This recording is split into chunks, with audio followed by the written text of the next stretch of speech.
నేను ఈ అధికారులు అడుగుతున్నా, ఇవాళ ప్రభుత్వం అడుగుతున్నా, ముఖ్యమంత్రి గారు ఫోన్ ట్యాప్ చేశారు కదా, ముఖ్యమంత్రి గారిని పిలిచి విచారణ చేసే దమ్ము వీళ్ళకుందా, అధికారం వీళ్ళకుందా?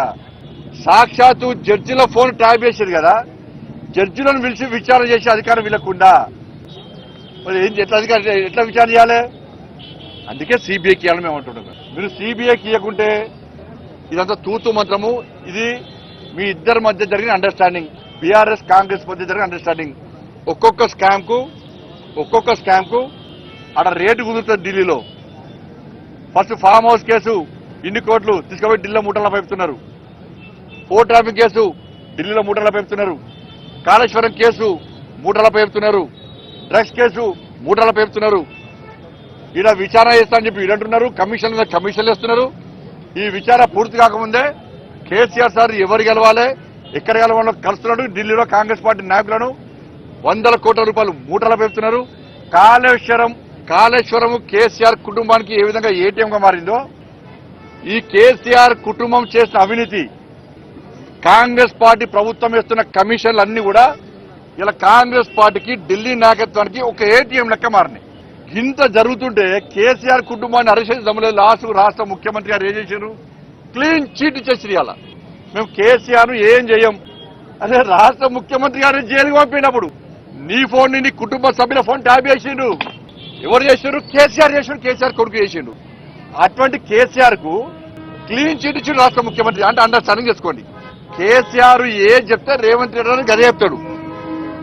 కేసీఆర్ గారు ఏం మాట్లాడమంటే రేవంత్ రెడ్డి గారు గదే మాట్లాడతారు. కేసీఆర్ అభిప్రాయం ఏందో రేవంత్ రెడ్డి గారు గదే అభిప్రాయాన్ని బయట చెప్తాడు. వాళ్ళ కేసీఆర్ గారి మీద చర్యలు తీసుకోమని చెప్పి సాక్షాత్తు రాష్ట్ర ముఖ్యమంత్రి గారు క్లీన్ చీట్ ఇచ్చేసిండు. ఎవరు ముఖ్యమంత్రి గారు చెప్తాను నేను, మీకు ఎవరిచ్చిన అధికారం అరెస్ట్ చేయాలని చెప్పడానికి? రాష్ట్ర ముఖ్యమంత్రి ఎవరు చెప్తే పోలీసు వాళ్ళు కోర్టు చెప్పాలి. అరెస్ట్ చేయాలన్నా వద్దా అనేది ముఖ్యమంత్రి అధికారం ఉందా? అంటే ఇప్పుడు ఏమైంది? అలా అధికారులు మీరు వేసినటువంటి కమిషన్ సంబంధించి ఈ సిట్ కమిషన్ కానీ ఇతర కమిషన్ అధికారులకు ఇండైరెక్ట్ రాష్ట్ర ముఖ్యమంత్రి గారు క్లీన్ చిట్ చేసి మీరు ఏం చేయకండి, మేము టైం పాస్ చేస్తున్నాం, మేము ఎవరిని అరెస్ట్ చేయము అని డైరెక్ట్ గా రాష్ట్ర ముఖ్యమంత్రి గారు క్లీన్ చిట్ కేసీఆర్ కుటుంబానికి ఇచ్చేసేయండి. వాళ్ళు మరి ఎందుకు ఈ కమిషన్లు ఎందుకు, ఈ విచారణలు ఎందుకు, ఈ టైం పాస్ పాలిటిక్స్ ఎందుకు? తెలంగాణ సమాజం పిచ్చోళ్ళు అయింది. మేము తెలంగాణ సమాజం ఇన్ని రోజులు కాంగ్రెస్ పార్టీ చేసినంత వట్టి అని మొదటి నుంచి చెప్తున్నాం. మేము ఇద్దరి లోపాయకార ఒప్పందం ఉందని ఇద్దరు చెప్తూనే ఉన్నాము. నా ముఖ్యమంత్రి గారి మాటల్లో బయటపడ్డది. సంవత్సరమే ఒక్క కేసీఆర్ కుటుంబం ఎవరైనా అరెస్ట్ చేసినారు? ఎవరైనా ఒక్క రాజకీయాన్ని అక్కడ అరెస్ట్ చేసిరా? కాబట్టి అందుకే మేము మళ్ళా డిమాండ్ చేస్తున్నాం, మీతో కాదు. ఆల్రెడీ మా రాష్ట్ర అధ్యక్షుడు రామచంద్ర గారు గత అంతకుముందే ఈ కేసును సిబిఐకి ఇవ్వాలని చెప్పి హైకోర్టులో పిటిషన్ వేయడం జరిగింది. మా మొదటి నుంచి కూడా కోరుతున్నాం. మేము ఈ ప్రభుత్వం మీద నమ్మకం లేదు, ఈ సిట్కు జడ్జిలను పిలిచే అధికారం లేదు, రాష్ట్ర ముఖ్యమంత్రి గారిని ఇతను పిలిచే అధికారం లేదు. ఇవాళ 1000 కోట్ల రూపాయలు లావాదేవీలు స్కామ్ జరిగింది ఫోన్ ట్యాపింగ్ ద్వారా, వాటి మీద విచారణ చేసే అధికారం లేదు. కాబట్టి దీన్ని సిబిఐకి ఇవ్వాలని చెప్పి మేము న్యాయమైన డిమాండ్ చేస్తున్నాం. సిబిఐకి ఇవ్వడంలో మీకున్న అభ్యంతరమేంది? ఇలా భారతీయ జనతా పార్టీ సంబంధించి అనేక రాష్ట్రాల్లో మేము అధికారంలో మేము అనేక రాష్ట్రాల్లో ఏ రాష్ట్రంలో కూడా ఏ ప్రతిపక్ష పార్టీ భారతీయ జనతా పార్టీ మీద ఫోన్ ట్యాపింగ్ చేస్తున్నారని చెప్పి ఎక్కడ ఆరోపణలు లేవు. ఒక్క తెలంగాణ రాష్ట్రంలో మాత్రమే ఉన్నాయి. ఇది ఎందుకు చెప్తున్నా అంటే కాంగ్రెస్ వాళ్ళు మీ రాష్ట్రంలో లేదా అంటే ఏ రాష్ట్రం జరిగింది? బీజేపీ పాలిత రాష్ట్రం, ఒక రాష్ట్రం పేరు దట్ ఈజ్ బీజేపీ. బట్ దయచేసి వీటి మీద మాకు నమ్మకం లేదు. అధికారుల మీద ప్రభుత్వం ఒత్తిడి తీసుకొస్తుంది. నేను ముఖ్యమంత్రి గారు మాట్లాడిన తర్వాత తెలంగాణ సమాజానికి పూర్తి అర్థమైపోయింది, బీఆర్ఎస్ కాంగ్రెస్ ఒక్కటే, వీళ్ళు ఏం చర్యించుకోరు. వాళ్ళు గతంలో దోసుకున్నారు, వీళ్ళు ఇప్పుడు దోసుకోవడానికి పోటీ పడుతున్నారు. కాబట్టి వీళ్ళ మీద వాళ్ళు విచారణ జరపరు, వాళ్ళ మీద వీళ్ళు విచారణ జరపరు. కాబట్టి సిబిఐకి అని చెప్పి భారతీయ జనతా పార్టీ డిమాండ్ చేస్తున్నది. ఇవాళ ఏదైతే ఎస్ఐబి సంబంధించి ఉన్నదో మన చాలా మంది ఎస్ఐబిలో అధికారులు గతంలో బీఆర్ఎస్ పార్టీ ప్రభుత్వం రాకముందు అనేక మంది ఎస్ఐబిలో అధికారులు నక్సల్స్ విషయంలో ప్రాణత్యాగం చేశారు. చాలా మంది అమరులైన వాళ్ళది బలిదానం అయిపోయారు. అటువంటి ఎస్ఐబిలో ఈ ప్రభాకర్ రావు అంటే రిటైర్మెంట్ అయిపోయింది. అది అయిపోయినాక డిఓటి టెలికాం డిపార్ట్మెంట్ సంబంధించి అధికారులు క్వశ్చన్ చేసిండ్రు ఎవరిని, బీఆర్ఎస్ పార్టీ ప్రభుత్వాన్ని.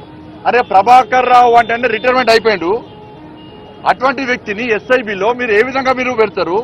చాలా రహస్యాలు మేము ఇలా రికార్డ్ చేయాల్సి వస్తుంది మావోయిస్టులకు సంబంధించి ఎట్లా పెడతారు అంటే, ఈ బీఆర్ రాష్ట్ర ముఖ్యమంత్రి ఏం రాసింది తెలుసా, ఈయన ఐజీ అని రాసి రిప్లై ఇచ్చాడు. ఐజీ తప్పుడు రిప్లై ఇచ్చింది ఈయన కేసీఆర్. హోంశాఖ ఏం చెప్తున్నది, ప్రతి జనవరి నెలలో ప్రతి జూలై మంత్ లో ఈ 2 నెలల్లో ఏవైతే రికార్డ్ చేసిర్రో వాటిని వెంటనే డిలీట్ చేయాలి, ఏవైతే ఆధారాలు ఉన్నాయో వాటన్నిటి ధ్వంసం చేయాలని చెప్పి జూలై జనవరి నెలలో చేయాలని చెప్పి హోంశాఖ ఖచ్చితమైన ఆదేశాలు జారీ చేసింది. వాటిని ఏవి కూడా కేసీఆర్ ప్రభుత్వం పాటించలేదు. కాబట్టి ఇవన్నీ కూడా కేంద్రము కరెక్ట్ విచారణ చేస్తే ఇవన్నీ బయటకు వచ్చే అవకాశాలు ఉన్నాయి. టెలికాం సంబంధించి కానీ, ఈడీకి సంబంధించి కానీ, ఫైనాన్స్ సంబంధించి కానీ ఇవన్నీ కూడా కేంద్రం ఆధీనంలోకి వస్తాయి. కాబట్టి కేంద్రానికి ఇలా సిబిఐకి విచారణ చేస్తే ఇవన్నీ విషయాలు బయటకు వస్తాయి. కాబట్టి అన్ని విషయాలు బయటకు వస్తే కేసీఆర్ కుటుంబం యొక్క బండారం బయటపడుతుంది. అప్పుడు చర్యలు తీసుకోవచ్చు అని చెప్పి మేమంటుంటే, చర్యలే తీసుకోమని చెప్పి రేవంత్ రెడ్డి గారు సర్కార్ అంటుంటే ఇక్కడ తెలంగాణ సమాజం ఆలోచించాల్సిందని కోరుతా ఉన్నాం. ధన్యవాదాలు.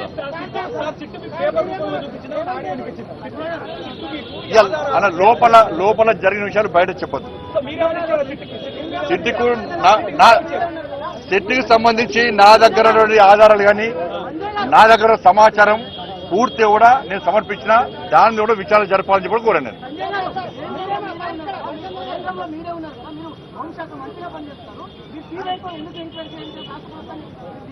అన్న కేసీఆర్ గవర్నమెంట్ లో సిబిఐని తెలంగాణకు రానియమని చెప్పి ఒక జీవో ఇష్యూ చేసి తెలుసా మీకు అది?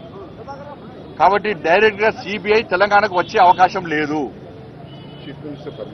అది రాష్ట్ర కేబినెట్ రాష్ట్ర ముఖ్యమంత్రి గారు కోరాలి సిబిఐ విచారణ జరపాలని చెప్పి, లేకుంటే కోర్టు అనుమతి ఇవ్వాలి. లేకుంటే గింతసేపు అన్న సంవత్సరం చూద్దామా మేము తీసుకుపోయి గొడవ గురించుకపోయి ఒక్కొక్క కేసీఆర్ కుటుంబం అంతా లోపడుతుంది.